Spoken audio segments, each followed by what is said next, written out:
Hello, everybody. The question we're going to answer today is how is toxic positivity any different from gaslighting?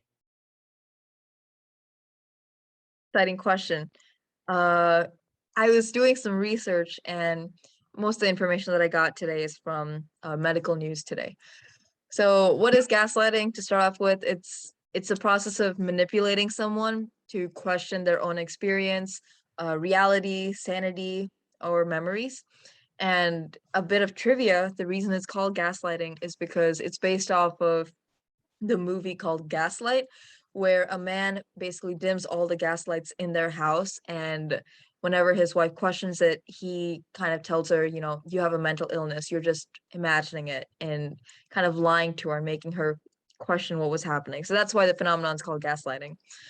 And I was looking up common tactics that are used in gaslighting, and a stark a really high number of them overlap with toxic positivity, actually, which is frightening.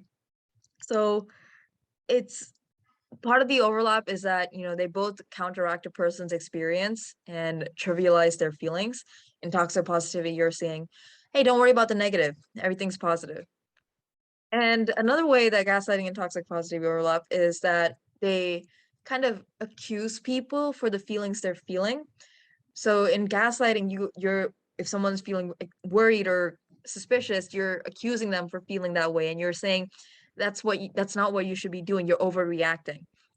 And then toxic positivity is similarly saying, why are you feeling negative? Stop thinking about that. Just why are you thinking negatively? You're denying someone's experience, and you're telling them that they're overreacting, which is very invalidating. And they both deny what happens. Gaslighting, you're denying what is happening.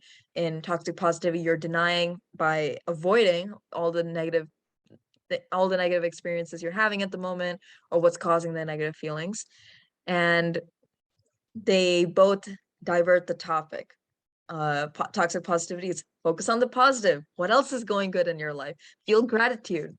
And in gaslighting, it's you just switch the topic, you ignore, you stop talking, you try to move on to something else. So there's a lot of techniques that are used in gaslighting that mirror what happens with toxic positivity. So it's kind of really scary that we gaslighting is, even if you have not understood the word before, knowing it now, you might understand it's a negative thing to do to someone, to invalidate and make them question their own experience. And that's the fact that it overlaps a lot with toxic positivity is kind of scary. So no wonder toxic positivity is toxic. That's a really good answer, comprehensive answer as well. Because when it comes to gaslighting, it's a lot about memory, and you know how our memory works. Our memories are not airtight facts. So there was actually a research that was done, which essentially was a research where there was a pre-test and a post-test sort of thing. So 1 year back, uh, let's say like year one and year two, right? So in year one, what they did was, there was like they had an activity which was like a completely irrelevant activity which they were given, but in the waiting room right before going to the activity, they talked about, hey, have you been to Disneyland? And they talked about how you can talk. Hey, did you get a hug from Daffy Duck and Donald Duck? And essentially, they said no, or most of them said no, because one of those ducks, if you actually do look at it, doesn't actually exist in the Disney world. So of course, you wouldn't be able to see it. And the thing is,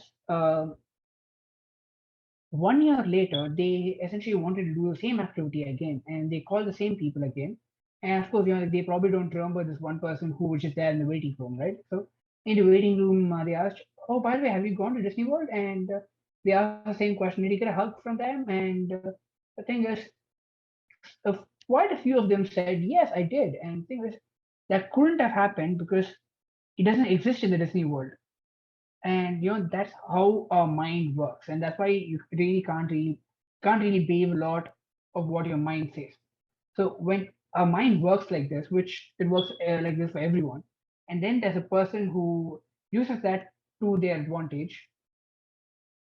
Introduction to gaslighting, like that is the issue here. And so with gaslighting, I feel like the biggest difference would be the intention behind gaslighting would be to escape something, avoid something, or actually want you to think certain things.